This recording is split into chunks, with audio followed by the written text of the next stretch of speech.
চিড়ে ভাজা কিভাবে পাবো, কোথায় অর্ডার করব, কিভাবে অর্ডার করব, তোমার লোকেশন দাও, আমরা গিয়ে নিয়ে আসবো, নাম্বারটা শেয়ার করো। নাম্বারটা কেন শেয়ার করছো না? চিড়ে ভাজা কত করে কেজি? নানান প্রশ্ন তোমাদের। আসলে আমি একাই সবটা সামলাই, তো সেক্ষেত্রে আমার একটু সময় লাগে তোমাদের এত প্রশ্নের উত্তরগুলো দিতে। আমাকে সেই সময়টুকু একটু দিও, আমি তোমাদের সমস্ত প্রশ্নের উত্তরগুলো দেবো।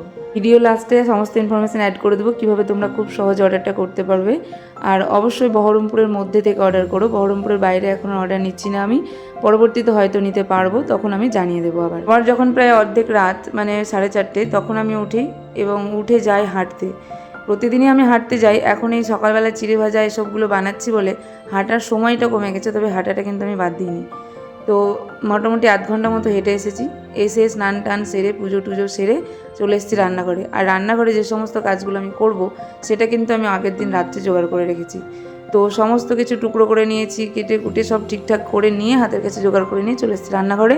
এবার রান্নাঘরে এসে প্রথমত বানাবো আমি চিড়েটা, মানে সকালবেলাতেই আগের দিনে যতগুলো অর্ডার আছে সব চিড়েগুলো আমি বানিয়ে নেব। আর আমি ইনস্ট্যান্ট বানিয়ে তোমাদেরকে দিই, মানে আজকে বানালাম তো আজকে সন্ধ্যাবেলায় দিয়ে দিলাম, তারপরে আবার কালকে বানাবো, আবার কালকে পাবে। আগে থেকে অর্ডার না করলে সেজন্য পাওয়া যায় না। তুমি এখনই বলবে যে আছে আমার বাড়ি চলে আসবে, সেভাবে কিন্তু পাবে না। ওই জন্য বলছি তোমরা আগে থেকে একটু অর্ডার দিও। তো যাই হোক, চিড়ে ভাজা কমপ্লিট, সমস্ত কিছু কমপ্লিট। তারপরে এবার ছেলেদেরকে আমি কম্পিউটারে আসে ছেলেরা আনতে যাবো, ছেলেদের সেদিন স্কুল ছিল না। তো ছেলেরা কম্পিউটারে গেছিলো, কম্পিউটার থেকে ছেলেদেরকে নিয়ে এসেছি। নিয়ে এসে এবার কাছাকাছি আমার একটা দুটো অর্ডার আছে, সেই অর্ডার দুটো আমি দিতে যাব। আর ওই যে বললাম এখন একটু অর্ডারের পরিমাণটা বেড়েছে, মানে 1 কেজি পরিমাণ 1.5 কেজি পরিমাণ চিড়ে নিচ্ছে বা নিমকি নিচ্ছে, তো সেগুলোর জন্য আমার বড় প্যাকেট প্রয়োজন। তো সেগুলো আমার কাছে ছিল না, তো কাছাকাছি দুটো অর্ডার ছিল আর ওই প্যাকেটগুলো আমার প্রয়োজন ছিল, তো সেই জন্য আমি চলে গেলাম সেই প্যাকেটগুলো আনতে আর অর্ডারগুলো দিতে। তো প্রথমত প্যাকেটগুলো নিতে ঢুকেছি। আর এই দোকানটার আমি তোমাদেরকে পোস্টে বলেছিলাম, এটা হচ্ছে বহরমপুর কৃষ্ণনাথ কলেজের স্কুলের একদম পাশে।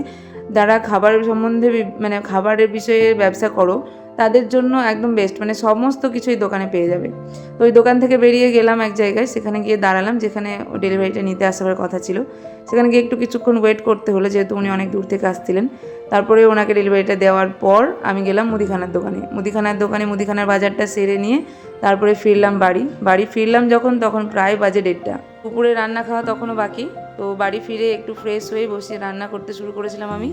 তো রান্না তেমন কিছু হয়নি, যেহেতু অনেকটা দেরি হয়ে গেছিলো, তাই একটা সাধারণ তরকারি ভাত হয়েছিল, মাছ আলু দিয়ে একটা ঝোল হয়েছিল, যেটা টক করেছিলাম আমি, মানে আমচুর শুকানো আছে সেটা দিয়ে টক করেছিলাম। আর একটা চচ্চড়ি করেছিলাম পুঁই শাকের। তো এইটুকুই রান্না করেছিলাম আর সেটুকুই খেলাম। এবার এত কিছুর মাঝে আমার আর ব্রাউন রাইস করা হয়ে ওঠেনি, তো আমি সেদিন ওই সাদা ভাতই খেয়েছিলাম। খাওয়া দাওয়া করে ধোয়া মাজা করে প্যাকিং শুরু করেছিলাম, আবারও বিকেলে দিতে যাব খাবার দাবারগুলো যেগুলো সেগুলো। এবার প্যাকিং ট্যাকিং করে তারপরে এবার নিমকি ভাজতে বসেছি। নিমকিটা না ভাজলে, নিমকির অর্ডার আছে প্রচুর, সেটা দিতে হবে। নিমকি যখন ভাজতে বসেছি তখন বাজে প্রায় 4টের সময় যতটা আমার প্রয়োজন ততটা নিমকি আমি ভেজে নিলাম, শেষ করলাম তখন বাজে 5:30। 5:30টায় নিমকি ভাজা শেষ করে 6টার মধ্যে প্যাক করে আমি বেরিয়ে গেছিলাম নিমকিগুলো বা চিড়েগুলো দিতে।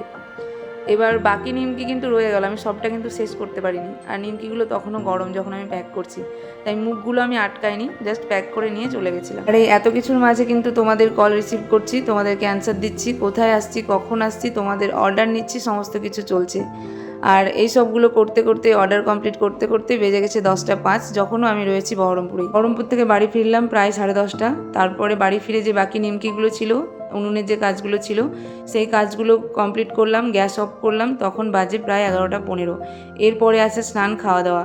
তো মানে সব কিছু সেরে ঘুমোতে যেতে প্রায় 12টার ওপর। তো আমার লোকেশন উত্তরপাড়া, আমি আগে ভিডিওতে বলেছি, পোস্টে বলেছি। এবার তোমরা এসে যদি নিয়ে যাও তোমাদের ইচ্ছে মতো পরিমাণে নিতে পারো, আর যদি আমি দিতে যাই তাহলে কিন্তু একটা পরিমাণ আছে, সেই পরিমাণের ওপরে হলেই আমি দিতে যাব। আর তোমরা অর্ডার করতে চাইলে যদি মেসেজ করে না পাও, মানে মেসেঞ্জারে মেসেজ করে না পাও, সেখানে কিছু সমস্যা হচ্ছে নিশ্চয়ই, তো তোমরা এই স্ক্রিনে দেওয়া নাম্বারটায় সরাসরি কল বা হোয়াটসঅ্যাপ করতে পারো। তবে আরেকটা বিষয়, একটু ধৈর্য নিয়ে মেসেজটা করবেন, কেননা আমি একাই যেহেতু সবটা সামলাই, তাই একটু সময় লাগবে মেসেজের রিপ্লাই দিতে হয়তো, তবে যতটা তাড়াতাড়ি সম্ভব আমি মেসেজে রেসপন্স করব। আর একটা কথা, বহরমপুরের বাইরে কিন্তু আমি ডেলিভারি দিচ্ছি না এখনও, বহরমপুরের মধ্যেই ডেলিভারিটা দিচ্ছি। আর আপনারা এসে নিয়ে গেলে অবশ্যই উত্তরপাড়া মোড় থেকে নিয়ে যান। চলুন, ভালো থাকবেন, সুস্থ থাকবেন, দেখা হচ্ছে আবার অন্য কোনো ভিডিওতে, কিংবা এই চিড়ের জন্য সামনাসামনি। চলুন, টাটা।